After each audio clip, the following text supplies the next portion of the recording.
ทุกคนสามารถสมานสามัคคีกันไว้เด้อ ความสามัคคีเป็นกำลังอันยิ่งใหญ่สามารถทำสำเร็จการงานใหญ่ได้ทุกอย่างไม่ว่าจะเป็นการแม้กระทั่งการสร้างประเทศได้มันเด้ความสามัคคีแหละ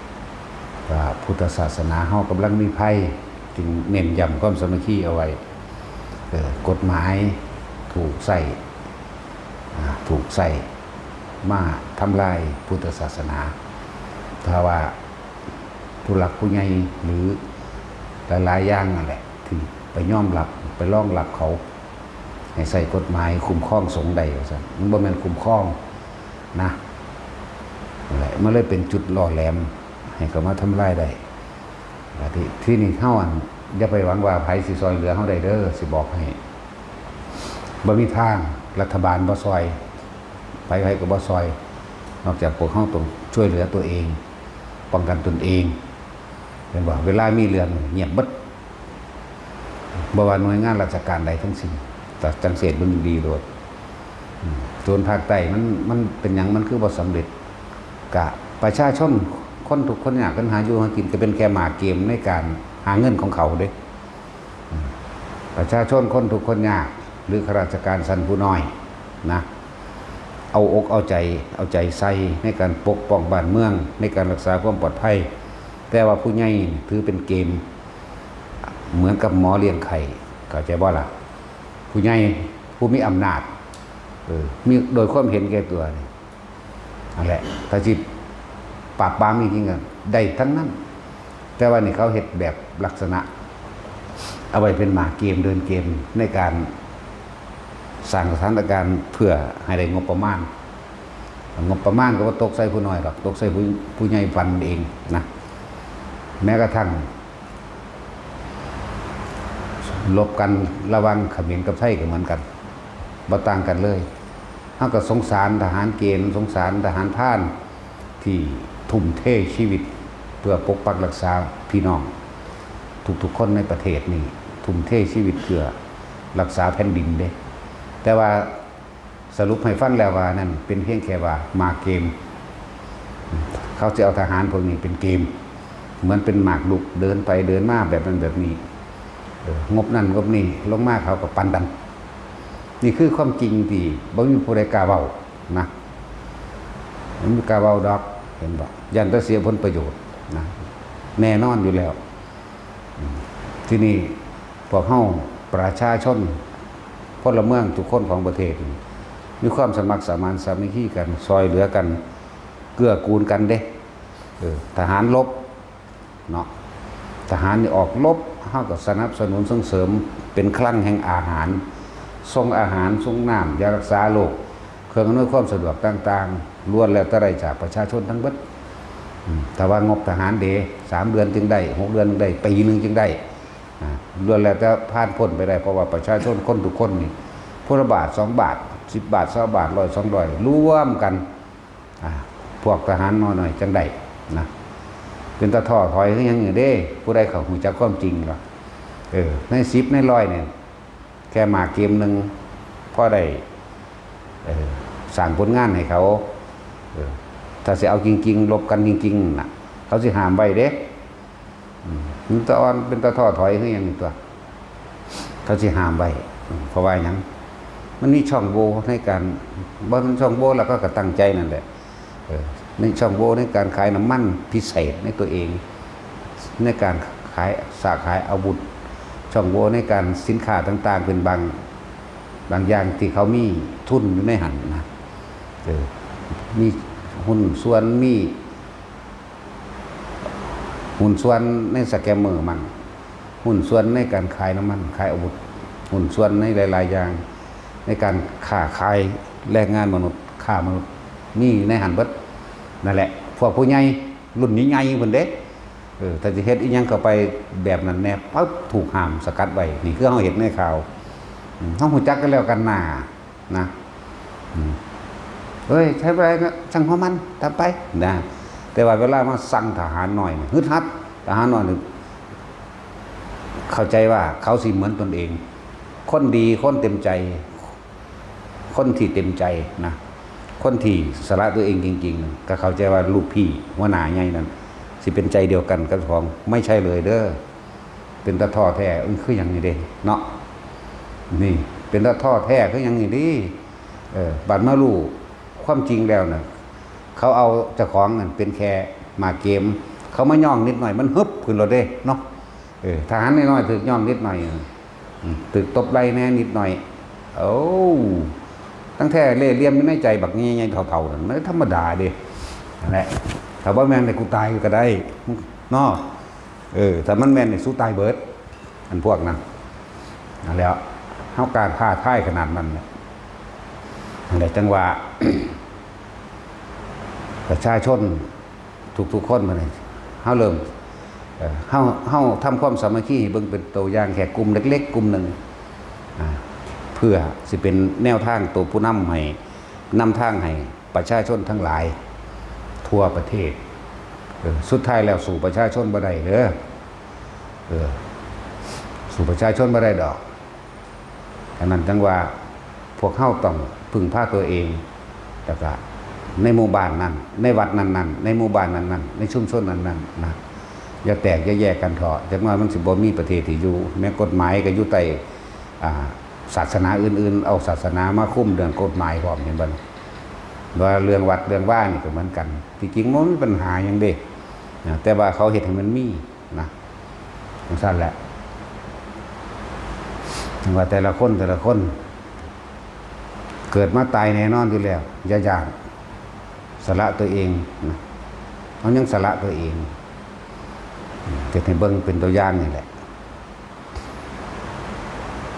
เป็นความจริงทั้งบัดน่ะที่เว้ามานี่นะ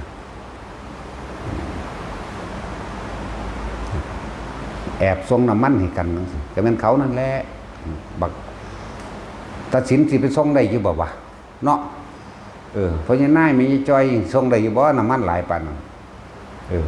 ปั๊มเล็กๆน้อยๆจังสิไปส่งได้อยู่บ่ส่งบ่ได้มีแต่เขาหาวิธีเก่งกำไรกันเหมือนเล่นเกมนะเล่นเกมหลอกแล้วก็เอาพวกที่จริงใจพวกที่สมัครใจไปเป็นคนตายคนเป็นในเกมเด้พวกตายจริงขาขาดจริงเจ็บจริงโดยความแต่ว่าภูมิใจกล้าหาญแต่ว่าทั้งเจ้านายยิ้มหัวเราะอยู่พุ่นเฮ้ยพวกโง่เด้ว่าธรรมดาเด้สิบอกให้นังสั้นแล้วแม้กระทั่งเรื่องภายในประเทศเฮาบัดนี้เนาะเห็นบ่ศาสนาถูกทำลายก็บ่มีผู้ใดออกมายื่นมือเข้าไปซอยหรือเรียกว่าประสานสมานมิตรเพื่อเกิดความอยู่ด้วยกันได้ไหมมันต้องอยู่น้ำกันได้ไหมประเทศเดียวกันคนเดียวกันแท้ทั้งเรื่องของวัดบ้านป้านว่าเขาไปปลุกฝึกอาวุธเพื่อสิไปฆ่าคนไหมนั่นบ่ล่ะมีแต่สั่งคนเขาบ่เห็นคุณค่าของความดีดอกตอนนั้นในเมื่ออีกฝ่ายหนึ่งเฮ็ดได้เฮาก็เฮ็ดได้เข้าใจว่าล่ะอีกฝ่ายหนึ่งเฮ็ดได้เฮาก็เฮ็ดได้นะนั่นแหละเขาเฮ็ดได้บ่เป็นหยังกลับใจได้บ้านหลังหนึ่งได้ที่ดิน6 ไร่ได้เงิน1 ล้านห้วยเฮาก็เฮ็ดได้คือกันแบบนั้นเข้าใจว่าล่ะนั่นแหละทางภาคใต้เพียงสั้นถึงสั้นเฮาก็ต้องเฮ็ดแบบนั้นแหละเฮ็ดจังได๋ก็ตายแต่สิมาตายเพราะว่าสิอยู่ใต้อำนาจคนที่บ่มีความยุติธรรมเฮ็ดหยังเนาะตายแบบนี้บ่ไปนรกดอกตายแบบนี้ไปสวรรค์จิตเจตนาเป็นอุดมคติจิตเจตนาเป็นความอิ่มจิตเจตนาเป็นดุสิตจากดุสิตบ่ดุสิตคือความอิ่มเอิบเบิกบานภาคภูมิใจในการสละตนเองอิ่มเอิบเด้ว่างี้ตายเจ็บปวดแต่ว่าจิตสุดท้ายอิ่มเอิบไปฮอดสวรรค์พุ่นจังว่าล่ะนั่นแหละเห็นมั้ยก็ตายอยู่แล้วแม่มันมีผู้ใดฆ่าก็ตายอยู่จังซั่นแล้วถึงว่าพวกเฮาให้สามัคคีกันนะป้องกันตัวเองหล่อแหลมผู้ถือกฎหมายบ่ว่าสิทนายก็ตามทหารตำรวจก็ตามทำผิดกฎหมายเสียเองนั่นแหละกฎหมายคนเขียนขึ้น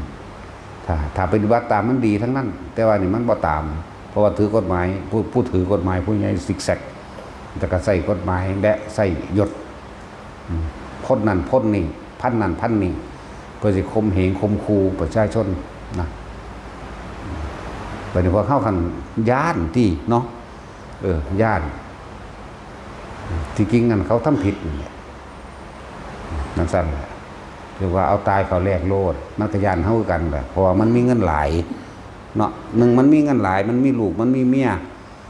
มันมียศถาบรรดาศักดิ์มีตำแหน่งและอำนาจ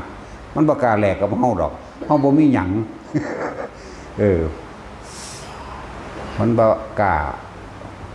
เอาหยังแลกกับเกลือไปแลกกับพิมพ์เสนดอกซั่นจักผู้ใดเป็นเกลือเป็นพิมพ์เสนกันแน่เด้เนาะนั่นแหละพวกเขามันเป็นเพชรโดดมันต้องเป็นแมงยังดอกนั่นแหละสมมติว่าคือเขาบอกไว้เรื่อยๆนั่นแหละเขาสั่งมาโดยลำพัง2 มือ 2 ตีนพวกเขาเองเด้อเงินกระทรวงทบวงเงินอย่างต่างๆบ่เคยมีมาพวกเขาสั่งมาโดยศรัทธาของพวกเขาเองจงรักษาสิ่งที่ตัวเองสร้างไว้แม้ตายก็ต้องแลกกันเขาบ่เคยได้เงินสนับสนุนจากทางราชการแม้แต่สลึงเดียวเข้าใจว่าล่ะมีตั้งแต่คนที่รวมจิตรวมใจในศรัทธาในพุทธศาสนาศรัทธาในคำสอนพระพุทธเจ้าศรัทธาพระพุทธเจ้าศรัทธาอริยสงฆ์สาวกของพระพุทธเจ้าวัดที่สร้างขึ้นมาโดยศรัทธาขอวัดปฏิบัติมักมีองค์8พุ่นจังว่าอย่าย่อมให้ผู้ใดเข้ามาทำลายเห็นบ่ทุกยุคทุกสมัยด้วยป่าใหม่มันหาเรื่องแต่ว่าบางที่ป่าใหม่ก็ถือใส่เป็นเครื่องมือนั่นเองผู้น้อยนั่นแหละถือใส่เป็นเครื่องมือเด้แต่ว่าถึงที่ถือใส่เป็นเครื่องมือบ่เครื่องมือก็สร้างถ้าเขามาหาเฮานั่นน่ะอย่าให้มันหนีออกไปได้เข้าใจว่าล่ะเข้าใจว่าตัดสินมึงเข้ามาบุกรุกกูนี่กูบ่ให้มึงหนีออกไปได้ก็แล้วกันกูบ่ได้ครูสูเด้อสูมาตรวจลองเบิ่งเด้อจัก30 คนก็ได้มาตรวจลองเบิ่งสมัยได้ก็สมัยนั้นสมัย2470กับหลวงปู่หมั่นหลวงปู่เสามื้อนี้ถูกอยู่นี่ละนี่บางเฮากำลังเว้าอยู่นี่จักบ่นี่ตำบลหัวตะพานอำเภออำนาจเจริญเรียกว่านี่ละบางนี้เป็นมองหลวงปู่หม่อนหลวงปู่เสามาไปแห้งแล้วเด้สิบอกให้แม้แต่พระพุทธเจ้าก็มาเด่นบางนี้จักบ่นี่ต้องรักษาไว้นะอีพ่อใหญ่บัวแล้วว่าไปพุ่นตีปากมันโลดเด้อซั่นได้การอีพ่อว่ะ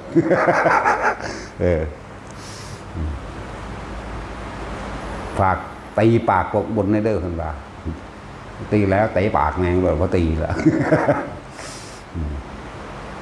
จักก็ดอกนะ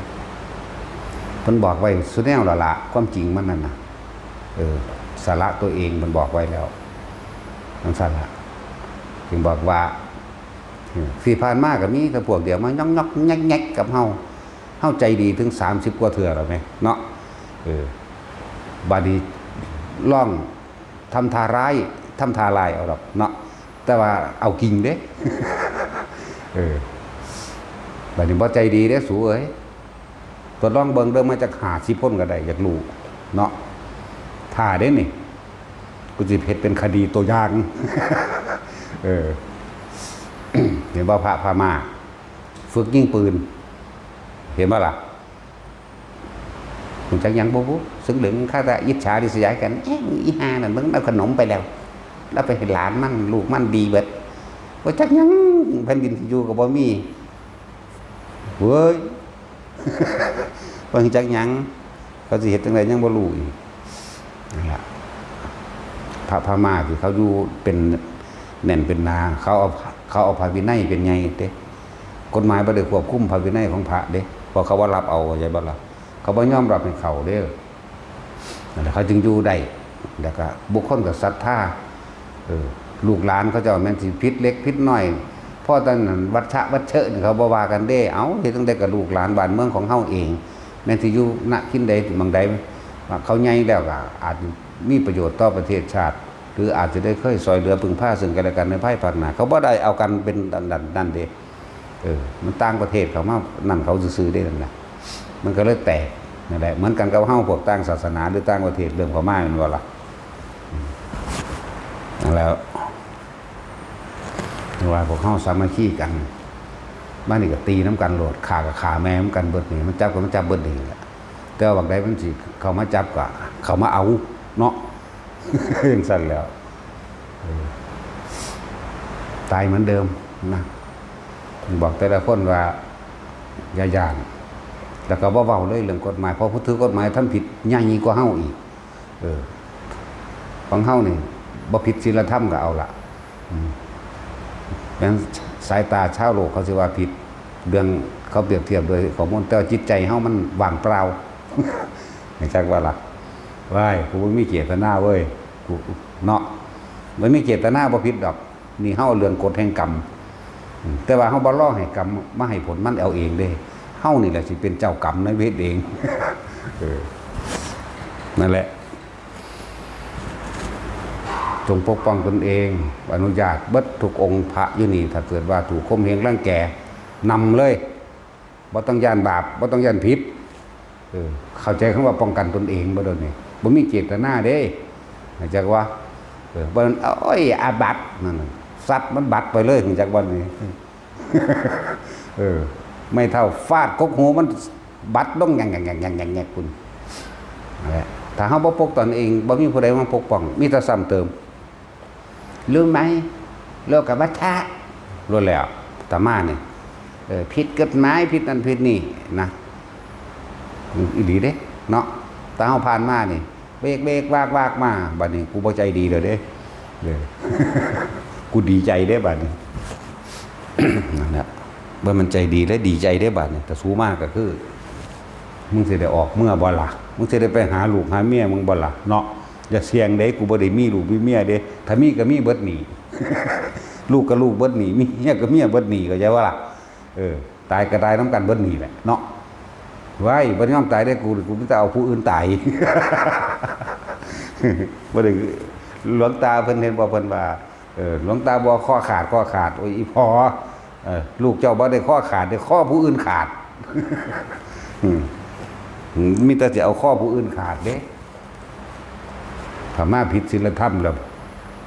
กฎหมายเขาบ่เกี่ยวอีกต่างหากเด้เพราะว่าเขาบ่ทำผิดอยู่แล้วเนาะแต่เอาสิหาแงกๆงอกมาเนี่ยเขาเอาพระวินัยให้เด้เอาในอ่านเอาในอริยวินัยบางกูบ่เฮ็ดผิดบ่นี้ก็แล้วกันแต่ว่าสู้หาวิธีมันแงกกับกูนั่นแหละถ้ามันบุกเข้ามาเฮาก็บุกมันคือกันเข้าใจว่าล่ะกรมใดบุกมาบุกกรมนั้นป่าไม้บุกมาเขาไปเผาป่าไม้เฮือนมันจะใส่ไปเผาน้ำเฮือนมันเลยบักใดอีใดก็ตามสปกมื้อนี่บุกมากับบุกมันคือกันบุกเฮือนมันพร้อมมันอยากว่าลื้อภายใน15วันกูจะไปคุมมึงลื้อคือกันมึงบ่ลื้อกูเผาถิ่มต้องเอาแบบนี้เด้จังอยู่ได้เด้อบ่ซั่นบ่ได้ดอกสิบอกให้สิมาโอ้ยย่านบาปอยู่หั่น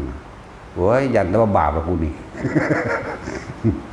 คือเฮาอ่อนให้นะเฮาน้อมให้หรือเฮาพยายามประสานสมานมิตรมาถึง30กว่าครั้งแล้วต่อไปนี่บ่มีนะพระทุกองค์ต้องมีไม่เท่าไม่หนา3ก็ได้แต่ว่าเอานักๆเด้ไปหาแกนใหม่อันไม่ยุ่งไม่เข่งมากเพราะว่าเฮามันตาดเข่ง มันหนักดีเด้เอาไม่เข่งมันหนักหรือว่าต้องย่านอาบัติดอกสัตว์มันบัดแงกล้มกันโลดต้องย่านดอกได้มานำมันโหลดตำรวจมากกับลุยตำรวจเอาไม่มากกับลุยป้าไม่มีไว้เห็นยังมีไว้คมหิงคนเนาะสารโลกคงสารการเผาแมงเบิดแบบตั้งไว้เห็นยังตั้งไว้จะโคตรโกงคนนี่เนาะผู้ใดทำหน้าที่อย่างใดแต่ว่าทำมาว่าแว่ๆอะไปซัดมันจะบ่งมันแหละเนาะผู้ว่าผู้เวรแมงคนคือกันนั่นเห็นบ่ล่ะมันที่พิเศษอยู่ส่วนใดไว้เห็นวางมาซอยคนเอามันไปซอยน้ำท่วมอยู่ใส่พวกมันนี่ก็ดีเอามันไปซอยทหารทั้งใดบ่แม่ว่าล่ะเห็นจะบอก ออกหน้าออกตาเพื่อเลอะทะเลอยู่ทั้งหน้าหมู่บ่มีแต่ประชาชนกับประชาชนซอยกันเองเนาะแต่เลตนนี่หามันนี่นั่นแหละสามัคคีว่าสั่นสิ่งที่เฮามีอยู่แล้วเฮาต้องรักษาให้มันได้เด้อเฮาบ่เคยออกไปเฮ็ดอิหยังกับไผเข้าใจว่าล่ะแม้กระทั่งกิจนิมนต์เฮายังบ่ไปสิไปว่าหยังเฮาสิไปสร้างความเดือดร้อนให้ผู้อื่นมีแต่ไปช่วยเหลือคนตกทุกข์ได้ยากน้ำท่วมไปแล้วเป็น10ตันของเขาก็เลยไปอาหารยาสูบของที่อยู่อาศัยเสื้อผ้าหน้าแพร่ต่างๆอุ๊ยสารพัดเอาไปตลอดเลยเฮาบ่เคยขาดจากงานคนเจ็บคนป่วยน้ำหมู่บ้านมื้อนี้เฮาก็เบิ่งดูแลเท่าที่เฮาซอยได้เด็กน้อยตกทุกข์ได้ยากเด็กน้อยพ่อแม่เลิกกันพ่อแม่ตายหรือบ่มีเฮาก็นำมาเลี้ยงเอามาส่งให้เรียนหนังสือนั่นนี่ก็ว่าไปบักใดมันว่อๆมานั่นน่ะมันสิดีแมงสักใดเนาะตีปากมันหลดนึกว่าไปหาไม้เข่งไม้เฮ็ดไม้เท่านี่ไม้เท่านี่มันเบาโพดเฮามันตาดเข่งเด้เขาเอิ้นอีหยังคืออันผูกแต่ก่อนนึงนะแต่สินข่อยลืมดอกตะกี้มันมีเป็นหนังนักเลงอีหยังเนาะฮะคอมแฝกหาไม่เข่งไม่เห็ดคอมแฝกเฮานำเลยเพราะเขามันเสือตาดเข่งบอกนี่เว้าความจริงเด้นี่บ่ได้เว้าเล่นเด้เอาจริงถ้ามาจริงนำจริงจากบ่ล่ะสัตว์เอาจริงๆกฎหมายก็บ่คุ้มครองเฮาดอกมีแต่ทำลายเฮาไผก็บ่คุ้มครองเฮาดอกนะมีแต่หาวิธีมาข่มเหงหรือกินเฮานั่นแหละสิมีหยังเด้แต่เรื่องว่าเฮานั่นสร้างมาโดยลำพังเฮาเองบ่เคยได้งบประมาณจากหลวงจากราชการหน่วยงานใดๆทั้งสิ้นบ่มีแผ่นดินนี้มันเป็นจังสิอยู่นำกันบ่ได้แผ่นดินนี้คนดีอยู่บ่ได้ตินั่นบ่ล่ะกูต้องเป็นคนเลวจังสิอยู่ได้เห็นว่าซะสิเฮาต้องเลวเด้เฮาจังสิอยู่ได้ว่าคนดีมันอยู่ยากนะคนเลวเลยจังอยู่ง่ายเนาะแล้วแต่หีแม่ของเสียให้ค่าให้ซื้อกูว่าจังใดเด้มันเบียดเบียนกูเว้นยอมระงับด้วยการฆ่าเจ้ากรรมในเว้นได้กูนี่บ่แม่นอีพ่อใหญ่บัวเด้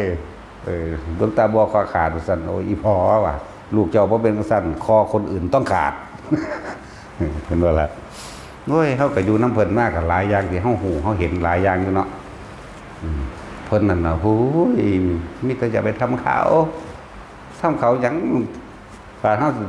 แล่นไปใส่กันมึงสิแล่นไปใส่อีกคือว่านั่นแหละพุทธศาสนาถูกทำลายมาเรื่อยแต่ละรุ่นเฮาจดจำไปเบิดเรื่องครูบาศรีวิชัยเรื่องครูบาขาวปีแต่ละองค์แล้วก็หลวงพ่อยังแน่ละเนี่ยก็ตั้งครูบาบุญชุมก็ยังถูกเห็นบ่นี่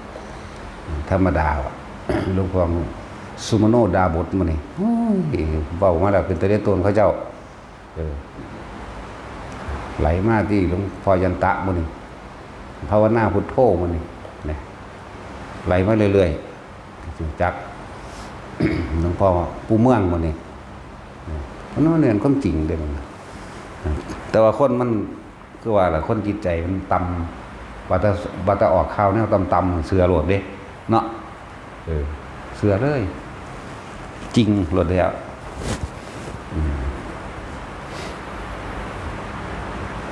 คือจังนั้นจานคมมื้อนี่ถูกเขาจัดการเบิดบัดนี้น้อยๆแน่ๆคือใช้วัดมื้อนี่ก็เอาอีกแล้วมันสิดังกันมาบ่ได้พวกอันเทระเทเลพวกนั่นกับบ่ซอยเด้ย่านอำนาจเขาเพราะแต่ของเป็นเจ้าพนักงานรัฐมั้ง นั่นแล้วนี่ได้เห็นว่าจุดล่อแหลมย่านตกจากตำแหน่งย่านเขาปลดออกจากพระขี่นาเนาะพระคู่หรือพระขี่หรือพระแมงล่ะนั่นแหละแต่เมื่ออ้างได้แต่ว่าพระเจ้าเพิ่นตั้งให้เพิ่นตั้งโดยพระองค์เองส่วนมากมีถ้าพากันเอาไปเพิ่นเส้นหนังสือเพิ่นไปจักสัมก็มีเด้เห็นบ่ล่ะนี่ต้องแนวนั้นไว้เว้ยแต่ว่าผู้เขาเจ้าจริงเขาจะเป็นหลงแนวจังสันเด้เขาเจ้าบ่ได้ย่านเด้หลวงปู่หมันสัตว์ลงเหวหลวงปู่บัวอีพ่อใหญ่บัวเฮานี่บ้านตาดนี่อยู่ในศาลา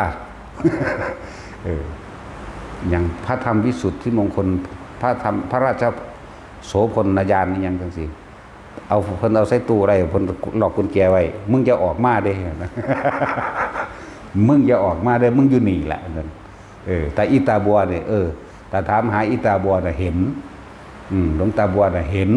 ปู่บัวน่ะเห็นแต่ว่าถ้าถามว่าพระธรรมวิสุทธิมงคลอยู่ไสเนี่ยบ่เห็นเพราะเราใส่ตู้ไว้แล้ว กวาดตาดแงกแงกแงกไปอยู่ร่วมกันนั่นแหละข้าราชการมาทางใดแล้วลงรถมานั่นอย่างพโบไปหลวงพ่อพระธรรมวิสุทธิมงคลอยู่ไสน่ะพูนว่าซั่น สี่ใส่ศาลาพูนว่าซั่นเอาว่าซั่นถิ่มโยนการตาดเข้าไปละกูว่าซั่นตับไปทางไม้พุ่นตัวจังซั่นแหละนั่นผู้เพิ่นบ่หลงมั้ยไม่ได้สนใจได้อันนั้นนะเขาเจ้าตั้งให้เพราะว่าอยากประกาศเกียรติยศเกียรติคุณนะที่เพิ่นมอบเองนะแต่เพิ่นก็บ่ได้อันนั้นเพิ่นก็ตั้งไว้หันแต่ว่าคนพวกกันย่านกฎหมายลงโทษนี่คือพวกนี้คือมันติดยศเข้าใจว่าล่ะย่านถูกปลดจากตำแหน่งพระคู่พระพ่มพระเพ่มแมงยังแล้วพุทธเจ้าได้ว่าตั้งก็จะไปถือเขามาถึงแม้พระเจ้าพุทธสิตั้งก็ขอให้เอาพระวินัยเป็นไงคือเก่าเด้เห็นบ่ล่ะนั่นสั้นแล้วโอ้ยผมไม่ได้ตั้งง่ายๆหรอกส่วนมากพากันไปขอเอาจากนั่นจากนี่ซื้อได้ซื้อขายกันเพราะแห้งเด้ผู้เพิ่นบ่ฮู้จักเพิ่นบ่ได้นั่นปานนั้นเด้นั่นแหละก็บ่ได้ว่าเพิ่นเด้โทษผู้มันหลงมันโทษผู้มันเอาตำแหน่งเป็นไงนั่นคือว่าเอาพระนั่นพระนี่หลวงปู่หลวงตาเป็นก็แล้วไปตัวเนาะก็เกิดเรื่องอย่างพระนุ่มเน้นหน่อยมีเรื่องมีเล่าว่าบ่ยอมปกป้องคุ้มครองกันเลยซ้ำเติมไปน้ำเขามันเลยซึกไปก่อนจังแล้วไปจังซี่เด้แต่ว่าเจตนาของข้าเจ้าผู้บวชเขามานั่นต้องการมรรคผลนิพพานก็มีชิบหายอย่างไงล่ะอันนั้นนั่นแหละจังว่าเฮาซอยกันปกป้องคุ้มครองแน่มันเหลือว่ากี่วัดเด่นอันที่สอนภาวนาที่สอนอริยสัจสี่ที่สอนอานาปานสตินั่นน่ะมันบ่กี่วัดเด้ยัง10 วัดนี่แหละไปเนาะที่เหลืออยู่นั่นน่ะหลวงพ่ออินทวายมื้อนี้หลวงพ่อสุชาติหลวงพ่อปราโมทย์หลวงตาวันหลวงตาสินทรัพย์และทรัพย์สินไปอีกละหลวงพ่อเยือนมื้อนี้คือสอนเป็นสิต่างคำเว้าแต่ว่าเป็นอันเดียวกันนะเดี๋ยวว่าล่ะต่างคำเว้าซื่อๆเด้ต่างวิธีแต่ว่ามีจุดหมายเดียวกันเขาเจ้าบ่ได้ให้ไปเชื่อสิ่งศักดิ์สิทธิ์ผีสางนางไม้เทวดาอินพรหมนะพอสุชาติเอาละบ่เอาละเนาะว่าขั้นชิดมื้อนี้ก็มีอยู่มีแต่หาไปเที่ยวหลายนั่นก็เลยเฝ้าธรรมอยู่หั่นบ่เป็นจังได๋เขาสิยึดธรรมเพิ่นเด้อ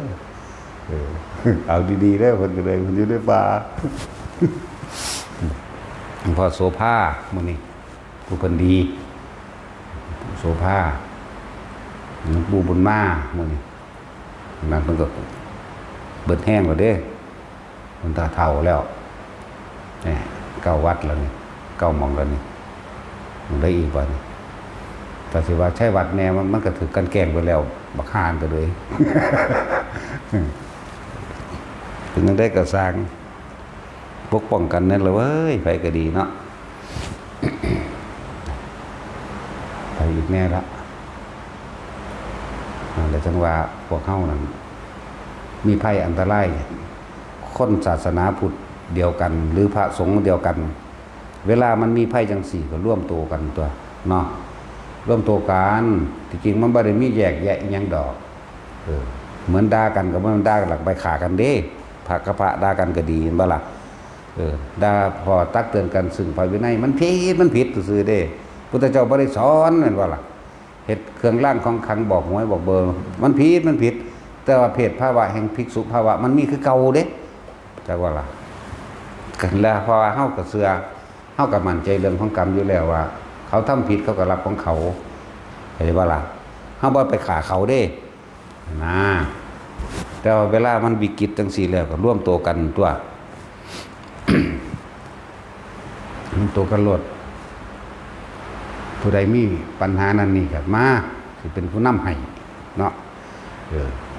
จะต้องเอาตามวิธีเฮาเด้จะไปค่อยตามขบฏกฎหมายอยู่นั่นพอจิตใจของคนมันบ่ซื่อ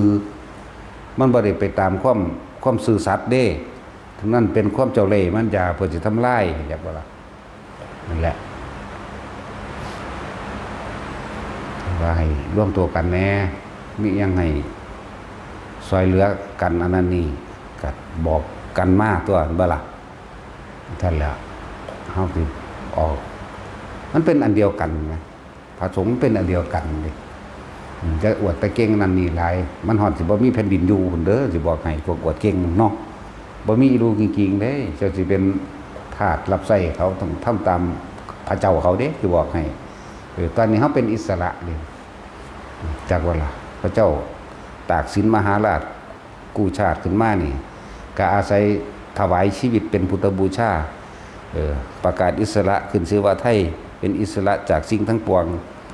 รวบรวมแผ่นดินนี้เอาไว้ยกขึ้นชื่อบูชาพระพุทธศาสนาเด้จากว่าล่ะมาแล้วพวกเขาได้วิชาความรู้ต่างๆมาเท่าสมุนนี่ก็อาศัยวิชาความรู้จากพุทธศาสนาปกครองบ้านเมืองมาเรื่อยๆแม้พระมหากษัตริย์ก็เป็นผู้ทรงทศพิธราชธรรมทำ10อย่างของพระมหากษัตริย์จากบ่จังสั้นจิตใจของเพิ่นน่ะต้องมีเมตตาทำจิตเป็นกลางบ่มีอคติบ่ลำเอียงกับหมู่เราประชาชนทุกหมู่เราอยู่แล้วนี่พระองค์ทำใจเป็นกลางอันประชาชนไม่มีสิ่งใดเพิ่นหาให้ไม่มีที่ดันกินจัดที่ต้องกินให้ไม่มีเมล็ดพันธุ์พืชจัดที่พันธุ์พืชไม่มีอุปกรณ์ในการทำไร่ไถนาหรือเครื่องมืออาชีพเพิ่นก็หาให้ได้คำว่าทัศพิธราชธรรมมันมีมาตลอดการไหนๆอยู่เด้ตั้งแต่ตั้งโลกมากกับสมัยพระพุทธเจ้ากะกุสันโธนี่พระพุทธเจ้าเกิดขึ้นแล้วเนี่ยโกนังพระสักกะปะจนถึงพระโคตมะกษัตริย์ที่เขาเจ้าปกครองบ้านเมืองมากกับอาศัยทัศพิธราชธรรมคือความรู้ในพุทธศาสนานี่เด้แล้วในจักรวรรดิสูตรโธมันเป็นพันตัวในกษัตริย์สืบต่อสันติวงศ์กันมากเพราะว่าอาศัยทัศพิธราชธรรม1,000ในราชวงศ์นั้นๆจากว่าพอดีมีผู้หนึ่งแหวกแตกแนวมูแตกหลอกเลยเห็นบ่ล่ะเบิดเสื่อมสิ้นหอดราชวงศ์นั้นเด้แล้วมันมีอยู่ได้ล่ะในไตรปิฎกก็ดีและเพิ่นจึงเห็นคุณค่าสำคัญในพุทธศาสนาพุทธศาสนาอาศัยเมตตาเป็นทางอาศัยเมตตา เป็นเครื่องนำชีวิตเด้นั่นแหละเมตตาจึงเป็นสิ่งที่คุ้มครองโลกถึงว่าพระมหากษัตริย์ทุกพระองค์ก็อาศัยทัศพิธราชธรรมและนำธรรมะมีเมตตาเป็นหัวหน้ามีเมตตาเป็นใหญ่มีเมตตาเป็นทางในการปกป้องและปกครองบ้านเมืองพร้อมพระพุทธศาสนาถูกทำลายพระมหากษัตริย์ก็เป็นไปโดยปริยายจากบ่อยู่บ่ได้เรียกว่าล่ะ เพราะเขาจะคอยปลดคอยลดคอยปล่อยลงฉะนั้นเมื่อปกป้องพุทธศาสนาได้พระมหากษัตริย์ก็อยู่ได้แผ่นดินนี้มันมีของมันอยู่แล้วแต่ว่าสิตกอยู่ในอำนาจความคิดเห็นของไผกันมันความคิดของไผเด้อว่าเฮานี่สละแล้วเฮาบ่ได้ย่านเลยมีผู้เดียวกูสิกอดกัดหัวเอาเนาะคือมดแดงมันกัดจนตายเด้คือมันกัดเฮามดแดงนี่เนาะแต่สิมันเก่งมึงว่ามันกัดจนว่ามันตายคาเฮาแมั้ยจังซั่นแล้วมันสิใจใหญ่เท่ามดแดงบ่ตัวน้อยๆนั่นเนาะแล้วจึงว่าถ้าบุคคลกลุ่มใดก็สร้างบ่ได้ใส่คำว่าหน่วยงานทางราชการเนี่ยบุคคลกลุ่มใดก็ช่างเด้อที่มาในสถานที่แห่งนี้ไม่มาบำเพ็ญสาธารณกุศลบ่มาทำบุญทำทานบ่ให้เข้าใช่ว่าล่ะบ่ให้เข้ายังดืนดันเข้ามาอยู่จัดการ ตามแผนจักว่าล่ะมาโลดมึงจะตายรอปานนี้แหละตัวทดลองมาเบิ่งรู้จัก50 คน สิได้เมื่อหาลูกหาเมียมึงบ่ล่ะแม่นบ่ล่ะเฮาอยู่แต่ในนี่แม่นั่นแหละเฮาสร้างขึ้นมาเองโดยลำพังเฮาเองสิมาว่ามาตัดสินมาแต่ผิดแต่ถูกให้เฮาผิดให้ถูกมาแต่ทางใดเนาะเฮาบ่ทำลายเบียดเบียนผู้ใดก็แล้วกันแต่ว่าเฮาก็บ่ยอมให้ผู้ใดมาทำลายเบียดเบียนเฮาคือกันเด้ ปล่อยว่างกับปล่อยปละละเลยคนละอย่างเด้เราปล่อยวางอยากว่าแต่ถ้าเบียดเบียนกูมึงตายเนาะตัดสินตายคือเก่าอยู่ไหมนี่แหละถึงบอกว่าพวกเฮาอยู่ในกันจะแย่งกันหลายอันซ้ำขนมไข่นั่นนี่ยังก็กินไปน้ำกันสักวันพวกเจ้าจากบ่มีคิดโลกกับสงครามกับซัดกันอยู่เปียงปางนี่เห็นบ่นี่น้ำมันก็ขึ้นเพราะว่าหยังก็เพราะว่าสงครามนี่เด่นจากเคยเติมน้ำมัน 2,200 เต็มถังใน50 ลิตรเติม 3,500 คนเดียวนี้เนี่ยเห็นบ่ล่ะของสั้นแล้วสามัคคีหลายๆอย่างไฟหลอดใดมันบ่อันนั้นอันนี้ตะเกามันเคยเปิดเคยนั่นก็ปิดดูแลอย่าลืมน้ำเคยใส่เกินไปก็ใส่หน่อยลงแน่นะประหยัดน้ำก็คือประหยัดไฟก็คือประหยัดน้ำมันประหยัดน้ำมันคือประหยัดเงินจากว่าล่ะมันมาจากหันนั่นแหละแต่ที่สำคัญคืออาหารเฮามีอยู่ไม่กินแบ่งปันกันกินให้มันอิ่มซะก่อนจังแบ่งไปทั้งไม่ดอกเห็นบ่ดิพาปลูกต้นไม้ไว้พวกเจ้าหูจักเหตุการณ์ข้างหน้าอยู่บ่ถ้าปลูกต้นไม้กินได้พวกเจ้าหูจักเหตุการณ์ข้างหน้าอยู่บ่ต่อไปเงินทองมันบ่ได้มีค่าสำอาหารเด้ออาหารเด้มีค่าที่สุดแต่ขนาดมีเงินทองอยู่ก็บ่เฮ็ดบักใดมันกัดกินก้อนทองดอกเว้ยเนาะเอาเผ็ดมาขั่วว่ามาออมใส่กันกับท่องบ่สดกินอยู่บ่เรากินเข่าคือเกาแมงตัวเนาะไปเห็นว่ามันไปกัดกินแนวนั้นครับนั่นแหละถึงผ้าปลูกของกินได้หมักมีหมักมีต้มดิบก็กินได้เลยได้อิ่มอยู่ท้องเด้ทำบ่ล่ะโอ้ยพระพุทธเจ้ากับผ้าเขาปลูกมาตะพุ่นได้หูจักบ่นี่เวลาเพิ่นปลูกเพิ่นบอกให้ปลูกขนุนเด้เพราะว่าหยังเอาไว้แต่แก่นย่อมผ่าหมากมันก็กินได้หมากดิบก็เอาไปต้มเฮ็ดเป็นซุปได้หมากซุปมื้อนี้ในมันก็กินได้เด้แม่นบ่ล่ะบางพวกบ่จักยังได้กินฮอดเปลือกตาชินก็กินเปลือกเด้ตาชินงัวไปก็เรื่องซั่นแล้วงัวเห็นว่าเขาออกข่าว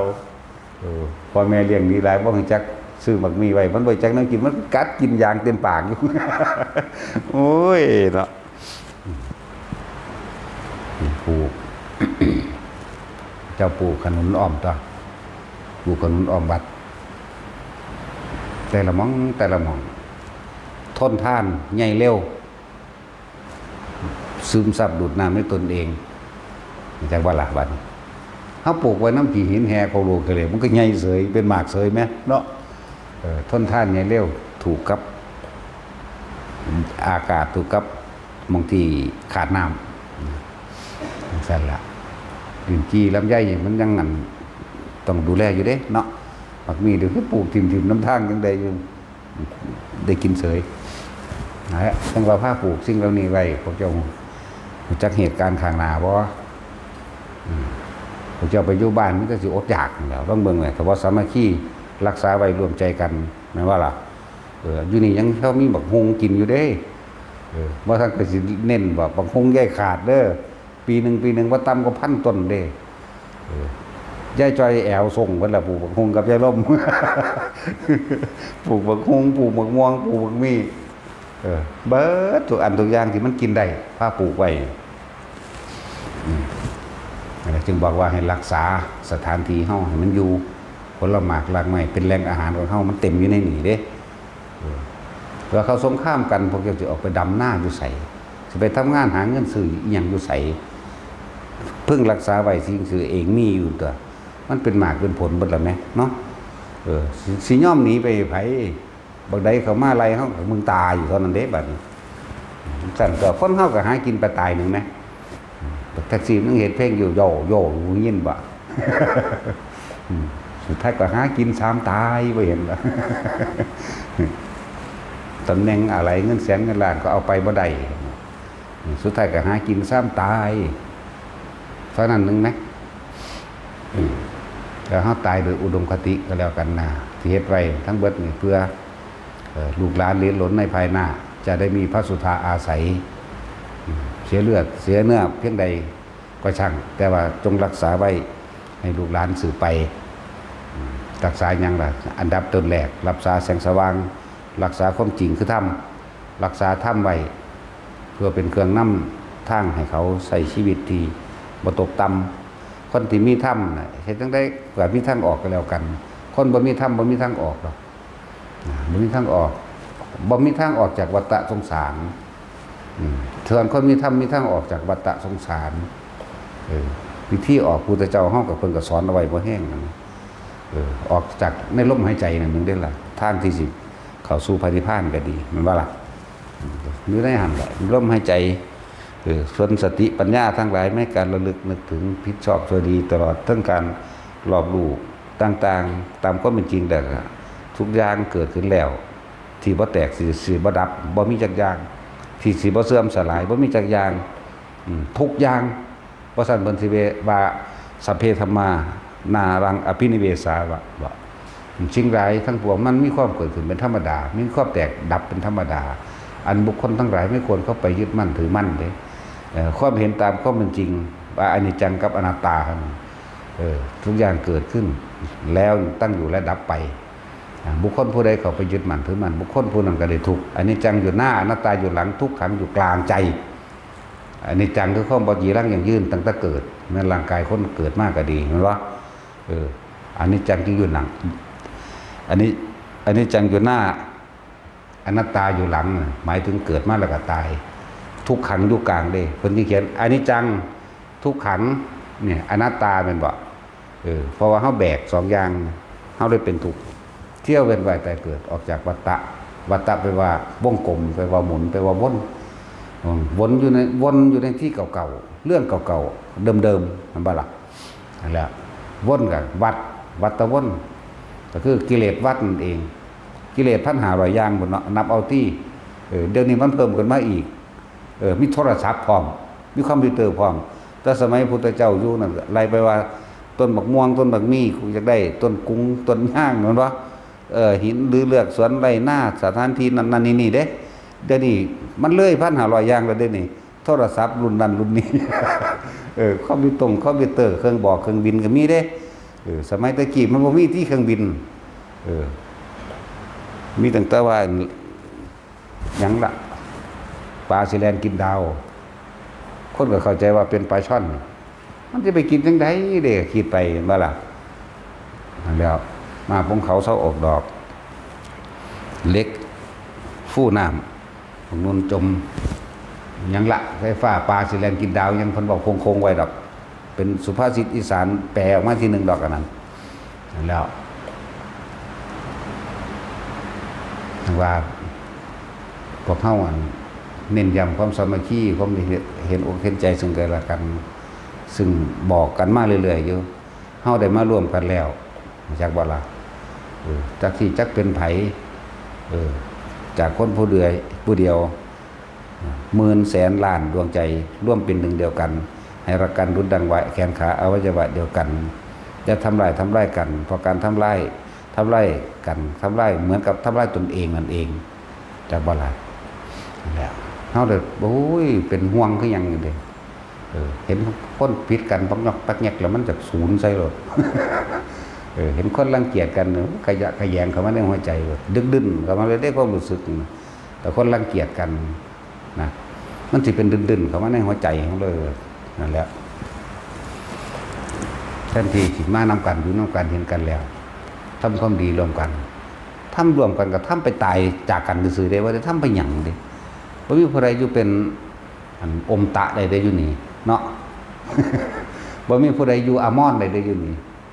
รู้จักอามอนบ่จังซี่แปลว่าจังไดมึงรู้จักนางอามอนบ่แม่กูเด้ล่ะ อมตะเรียกว่าล่ะ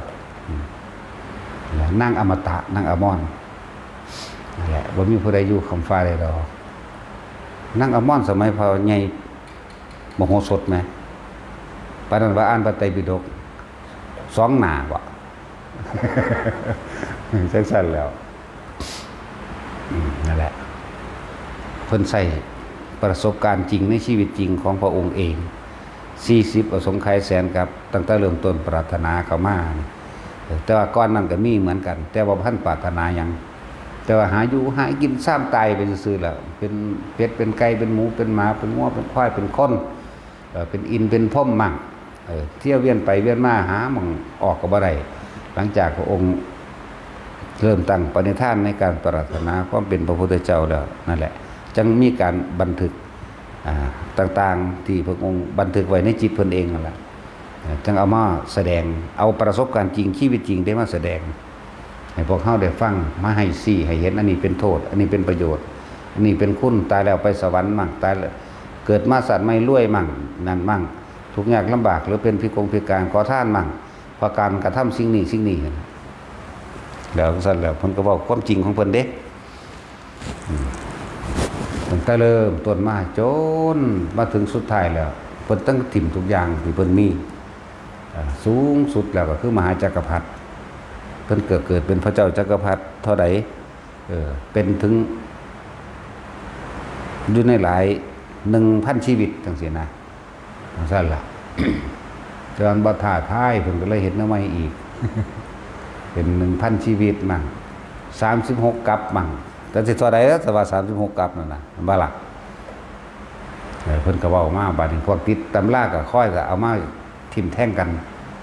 ด้วยปากด้วยหอกคือปากเนาะนั่นแหละแต่ความจริงโดยธรรมจริงๆแล้วขึ้นอยู่กับความเพียรพยายามของเฮาเองปัญญาเกิดขึ้นได้เพราะความเพียรความอดทนของเจ้าของเด้เห็นบ่ล่ะคือนั่นคือปัญญาจริงปัญญาญาณจริงๆบ่แม่นสัญญาบ่แม่นเอาความจำใดมาถกมาเถียงกันการเดาเรียนเรียกว่าปริยัติจำแนวทางมั่นเด่นจำแนวทางมันซื่อเพิ่นแก่เพิ่นเป็นเพิ่นมาแบบใดบัดนี้ส่วนความรู้จริงของเฮาคือความเพียรความพยายามของเฮาเด้บุคคลย่อมหลุดพ้นเพราะความเพียรของตน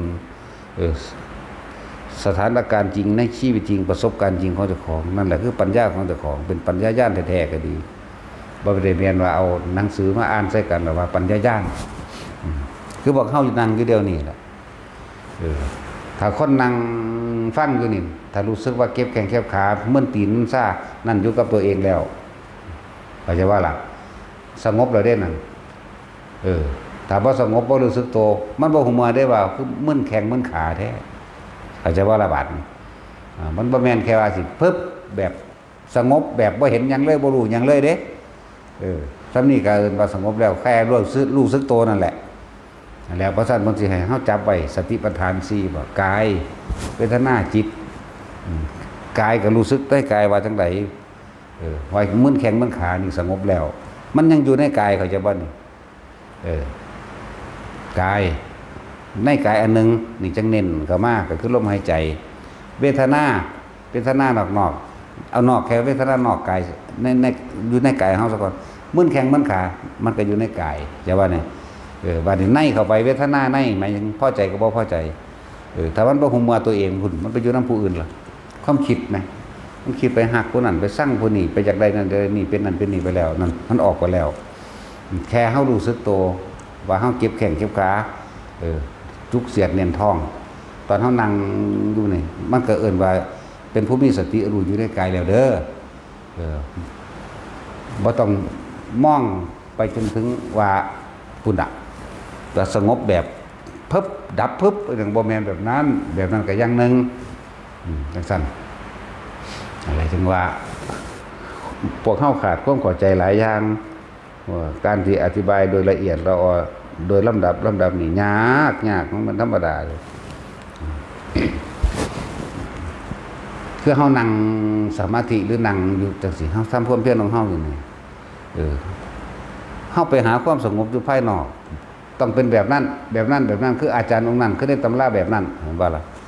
ที่เฮานั่งอยู่นี่รู้สึกตัวน่ะปวดแข้งปวดขานี่เฮาก็ขยับพลิกขิ้งไม้พลิกบุญพลิกพี่ความรู้สึกมันอยู่ในกายมันบ่หนีไปไสเด้ล่ะอกุศลเกิดบ่ได้เด้นั่นมันจังเป็นการทรงอารมณ์กุศลแถมสับเป็นผู้มีสติระลึกรู้และรู้สึกตัวอยู่ในกายเจ้าของเองอยู่นั่นน่ะกายเวทนาจิต ธรรมคือสภาวะทั้งหลายความรู้สึกทั้งหลายเกิดดับเบิลนั่นแหละนั่นแหละ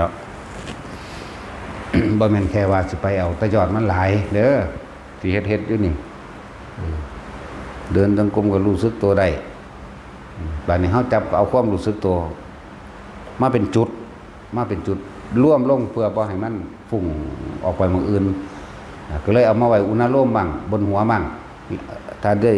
ระหว่างกลางหน้าผากกลางคิ้วได้แล้วมันเคลื่อนบนหัวเฮาก็รู้สึกตัวบัดนี้เห็นบ่ล่ะก็บอกเป็นลำดับมาเรื่อยๆอยู่นั่นแหละถึงว่าในขณะใดครู่ใดที่เราอยู่ในชีเฮาอยู่ในความรู้สึกตัวทั่วพร้อมหน้ากายณจุดใดจุดหนึ่งเวลานั้นสงบเราเองเข้าใจหรือว่าบาด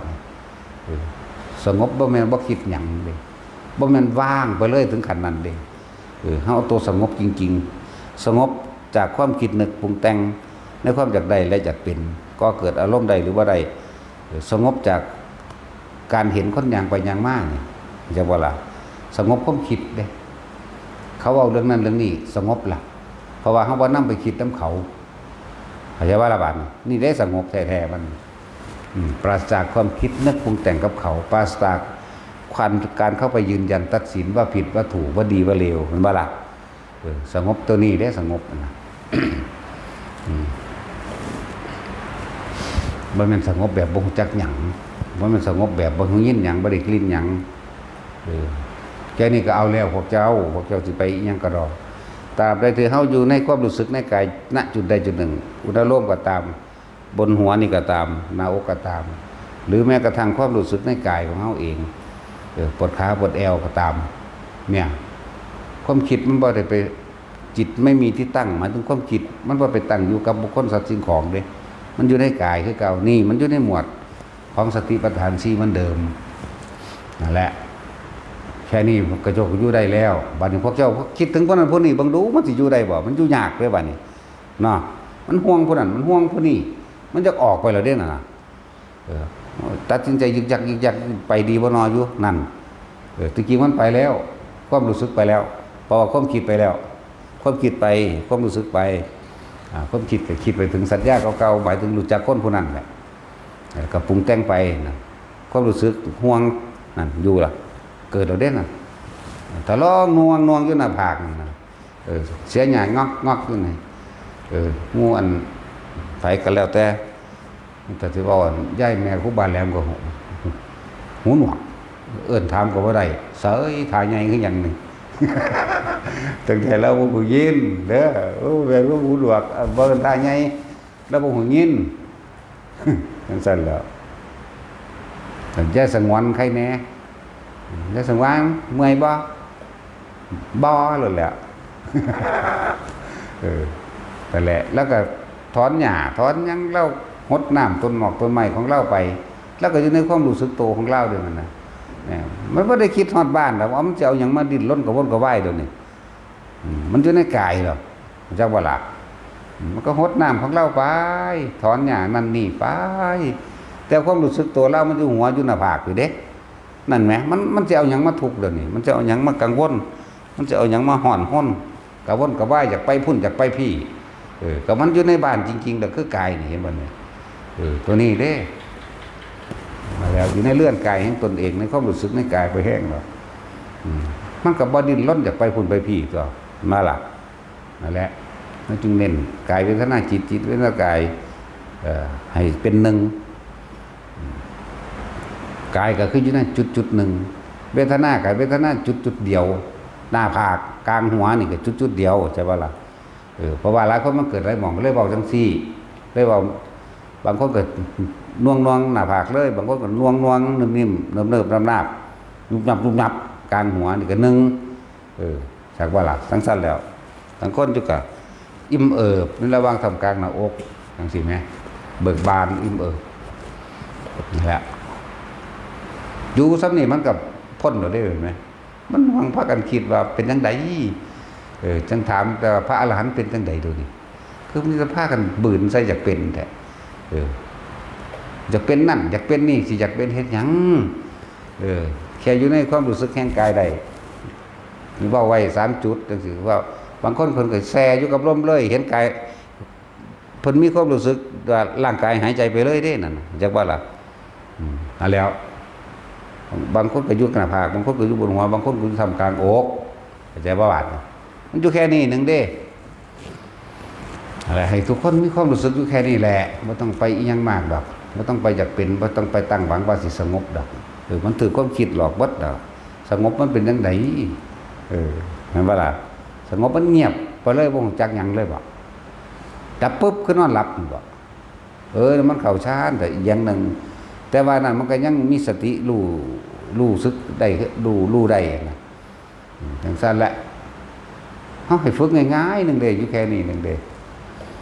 ผู้ใดหดน้ำต้นไม้ก็หดไปแต่ว่าให้อยู่ในความรู้สึกตัวบ่แม่นหดน้ำจวากจากนั้นอีนั่นไปใส่เนาะอีนี่ไปใส่เราบ่แม่นนั่นเด้ก็อยู่กับนี่แหละตาก็เห็นน้ำไหลลงต้นไม้อยู่นี่แม่น ต้นพักเจ้าของนั่นแต่ความรู้สึกในกายนวลๆหน้าผากมั่งหัวมั่งหน้าอกมั่งหรือบางคนก็อยู่กับลมเลยจับลมไปเลย เมื่อถึงเวลาเราในความเคยชินมันสิเป็นของมันเองบางคนบ่ขึ้นเลยแต่ว่าอยู่กับลมเลยเหมือนกับเห็นตัวเองหายใจก็เห็นตัวเองหายใจแหละบ่ว่าเหมือนกับหรอกนั่นแหละก็อยู่จังซี่บางคนก็อยู่หน้าผากบางคนอยู่กลางหัว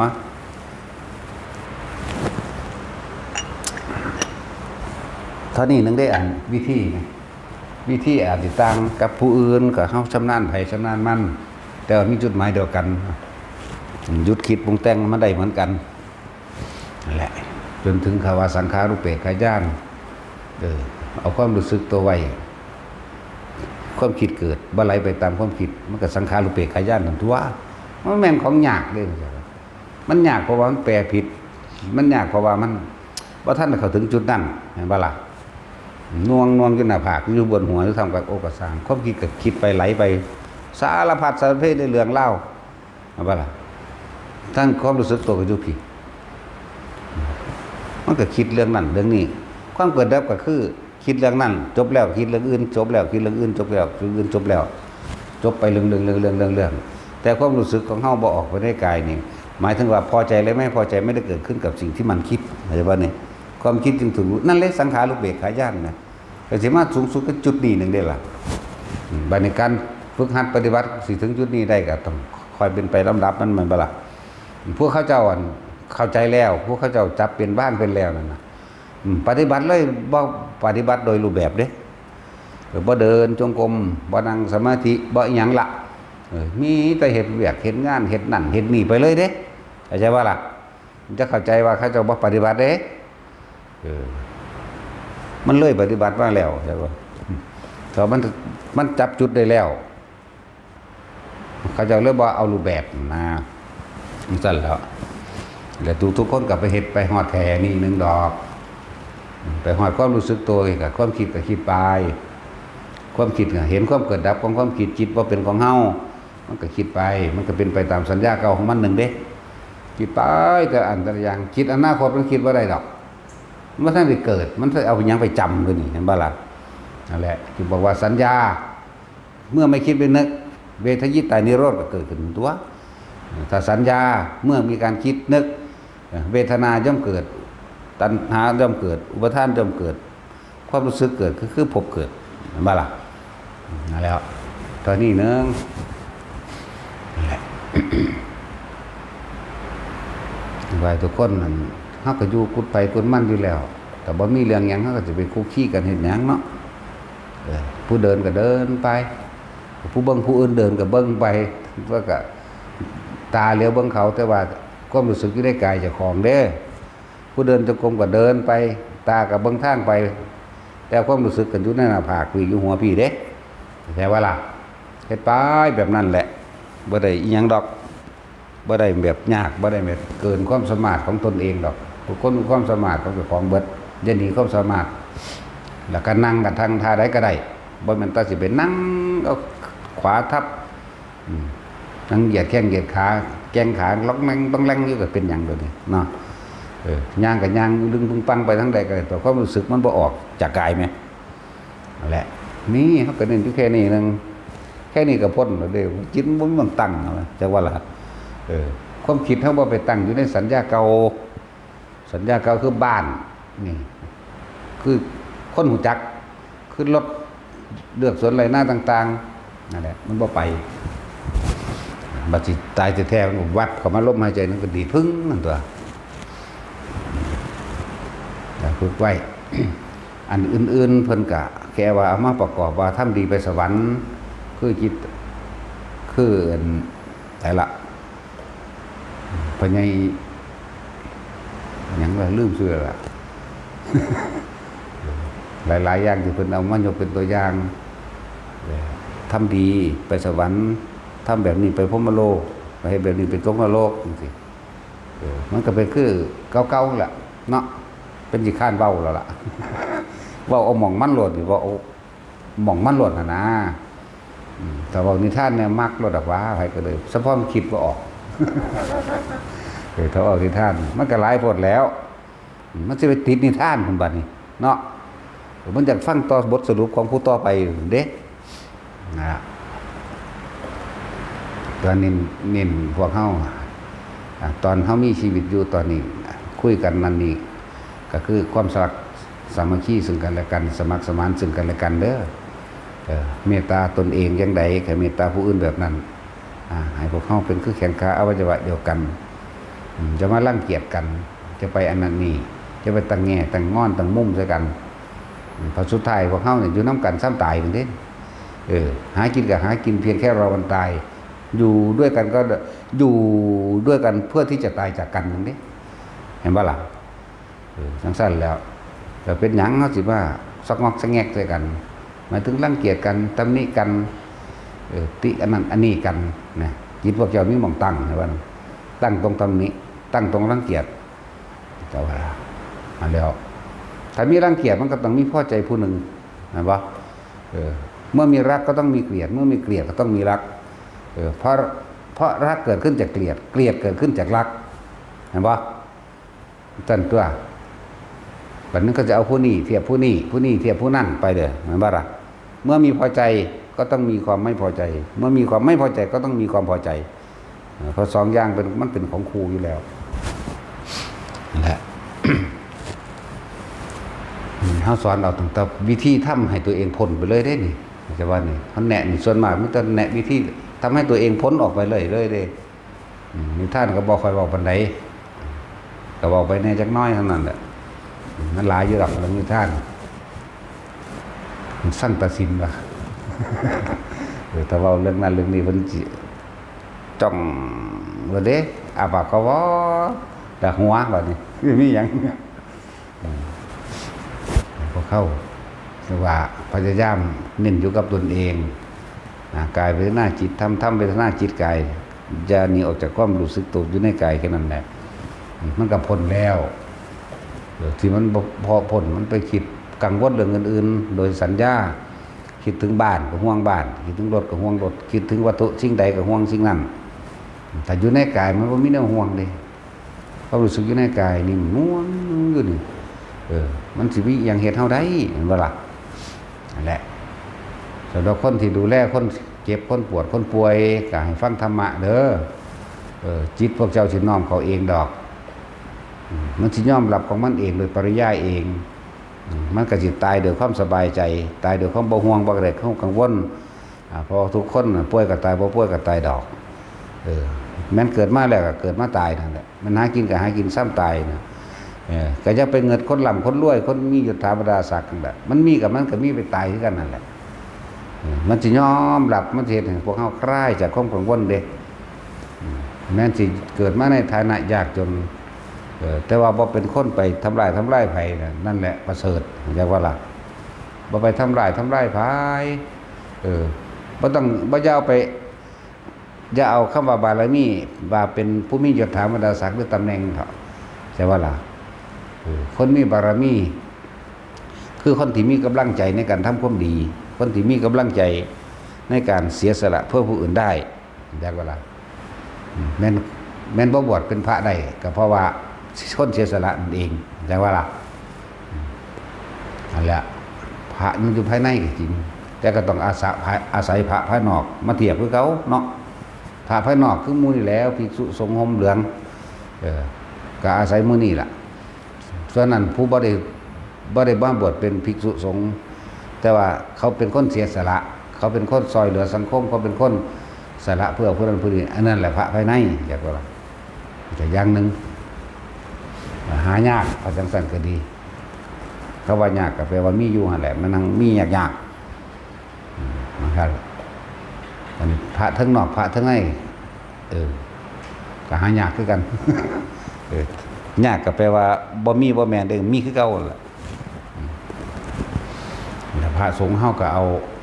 พระวินัยเด้อคุยกันสามัคคี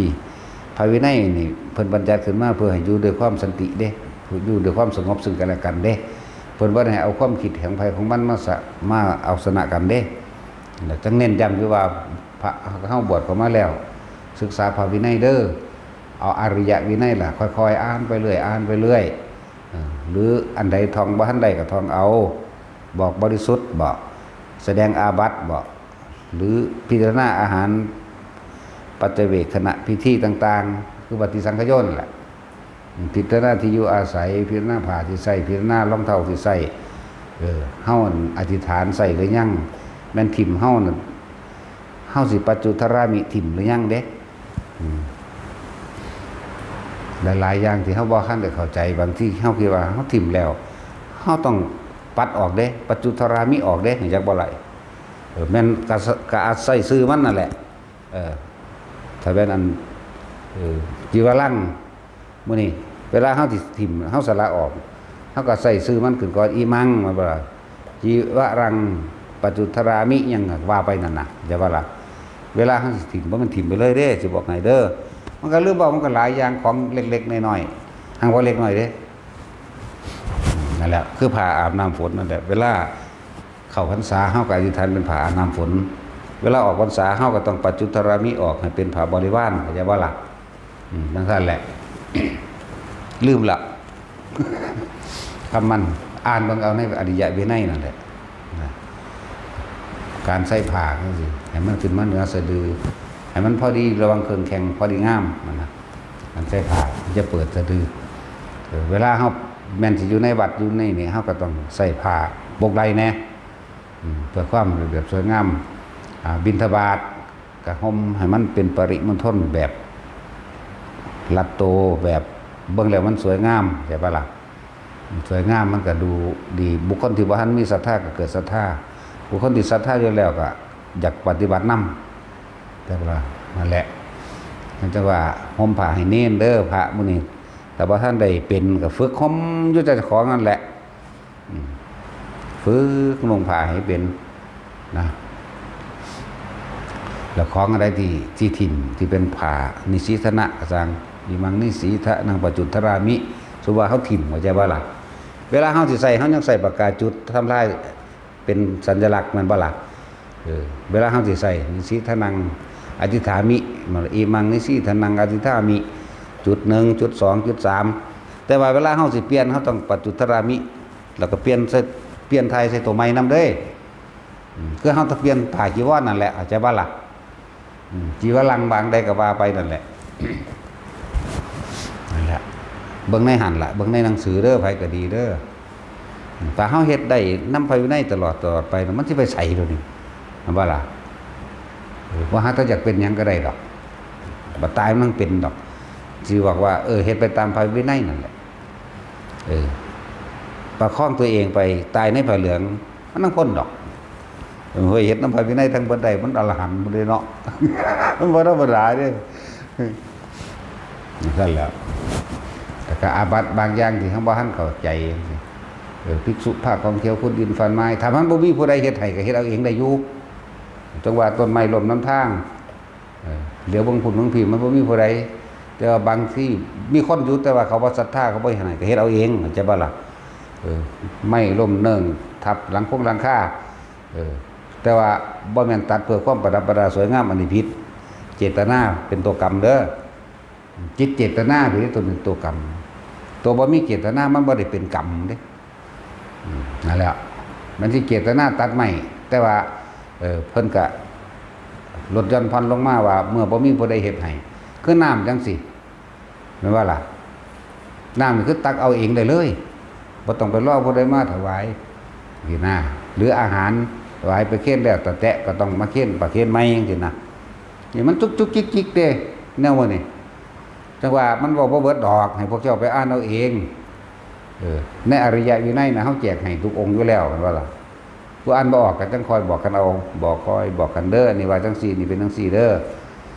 แล้วก็คำต่างๆคำแสดงอาบัติเนี่ยสำคัญเวลาเฮาลงปฏิโมกข์ก็แสดงอาบัติบอกความจริงใจซึ่งกันและกันหรือสารภาพซึ่งกันและกันนั่นแหละบอกอาบัติก็ว่าไปคำใส่ผ้ามื้อนี้ก็ท่องเอาเข้าพรรษาออกพรรษาก็ท่องเอามันมีคำของมันอยู่แล้วคือเป็นใส่เป็นภาษานั่นน่ะนั่นแหละมันก็บ่ได้มากอิหยังดอกส่วนบทสวดมนต์มื้อนี้เฮาก็ถึงเฮาทำวัดอยู่เดี๋ยวนี้น่ะถ้าอันใดอยากจื้อจำเอาได้เป็นพิเศษก็ท่องเอารู้เอาตัวนั่งคอยจื้อจำไปเองแบบแน่รักษาสิ่งที่มันเป็นกุศลอยู่ในตัวเองเรื่อยๆเข้าไปมันต้องพ้นดอกพอทุกสิ่งทุกอย่างอยู่ที่เจตนามันก็บอกว่าเบิดดอกคือจะถามคือบางคนมาเห็นขุดดินทวนปลูกต้นไม้ทุกแล้วผู้ท่วงนั่นก็จะว่าล่ะผู้บ่ท่านหนึ่งหัวจักว่าปลูกต้นไม้นี่คือเข้าใจไปยึดตัวว่าขุดดินฟันไม้ไม่ว่าล่ะเป็นอาบัติหรือผ้ากองเกียวเป็นอาบัติเห็นนะบัดนี้พระเฮาพวกเฮานี่ขุดดินทวนอยู่